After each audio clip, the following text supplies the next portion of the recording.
Non, mais tu peux faire partie d'un film déclic sans être un déclic toi-même si tu es pas nul. Ouais, d'accord, bien sûr, vas-y, Eric.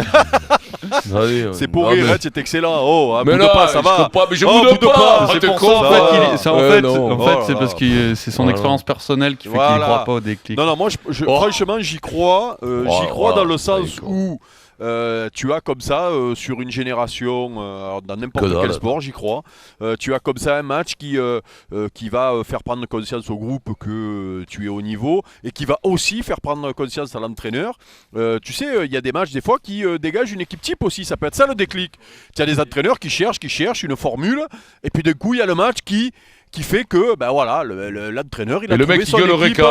Et le mec qui dit Eureka comme ça, non? Comme la pousse. Bah ouais. Mais attends, on a trouvé un truc. Non, bon ça, mais c'est bien sûr. Il dit. Mais Bon ça, mais c'est bien sûr. Bien sûr. T'as un exemple, toi oui, dans ta carrière? C'est l'archimède. Alors je suis désolé, je vais parler j'ai pas trop parlé de, mais j'ai vécu ça, puisque certains disent que le Roumanie-France de 84, je crois que j'ai dit une bêtise, c'est 95. 95. Voilà, et le déclic de la génération 98, il se trouve que j'avais fait ce match-là, et oui, j'ai vraiment l'impression que. Et il se trouve aussi qu'il y a la tu as moitié été à des. l'origine du titre Non, pas mondial du de tout. l'équipe de France.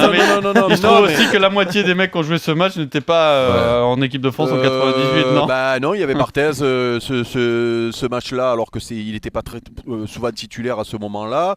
Si je me souviens bien, il y avait Christian Carambeu qui avait mis un but, il y avait Yuri, il y avait Dugas, aussi tous les Nantais, non? Il y avait les Pedros, Wedek et compagnie, non? Non, pas dans ce match-là. Il y avait Zizou, il y avait Yuri, il y avait Dugas, il y avait Christian Carambeu, il y avait Deschamps, il y avait Barthez qui avait pris je crois que Bernard était, je sais pas où, était blessé, Lama. Voilà, donc c'est-à-dire qu'à partir de ce moment-là, voilà, il y a eu une grosse progression avec un Euro où tu vas en demi-finale derrière, avec voilà.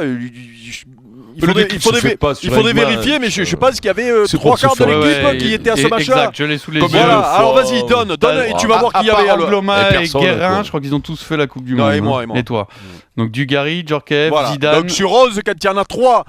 Deschamps, Carambeu, De Sailly, Leboeuf et Barthez. 4 ans avant, quand il n'y en a que 3 qui ne sont pas. Il y avait aussi Michael Madar, mais. Non, mais qui était rentré. Qui a remplacé Dugarry. Voilà.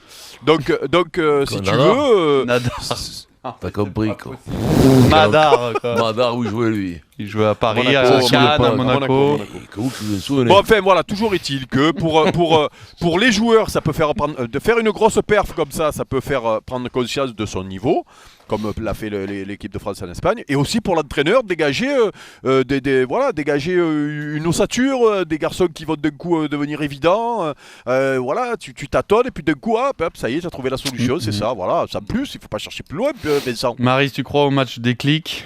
Oui, mais je crois pas forcément que ce soit encore celui-là. Moi, je crois de toute façon c'est la bonne question, je crois de toute façon que l'équipe de France, là, on parle du foot pour l'instant, a amorcé un tournant et que Didier Deschamps n'a pas du tout le même type de management qui était auparavant, et que ça peut vraiment donner quelque chose de différent dans la motivation, parce que c'est vrai qu'on le sait depuis un bon moment que tous ces garçons qui sont les mêmes qui étaient là l'année dernière, qui sont les mêmes grosso modo qui étaient là en 2010, sont des garçons de qualité, mais qui, quand tu les mets ensemble, tu mets 11 garçons de qualité ensemble, on a l'impression qu'ils savent plus jouer. Donc il y avait quand même un souci de management et un souci de savoir mettre les mecs à leur place et puis de savoir les motiver. Donc ça me paraît bien.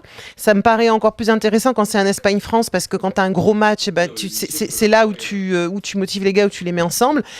Après, encore une fois, c'est un match parmi d'autres qui ont été plus que médiocres, je trouve. Donc, on peut pas dire pour l'instant qu'on ait vu quelque chose d'exceptionnel. Mais contre la meilleure équipe du monde, c'est quand même là la différence. Ils n'ont pas gagné. Moi, un match déclic, c'est un match que tu gagnes, c'est un match où tu vas au bout si tu veux. Donc, il y a quelque chose d'amorcé, mais qui n'est pas conclu.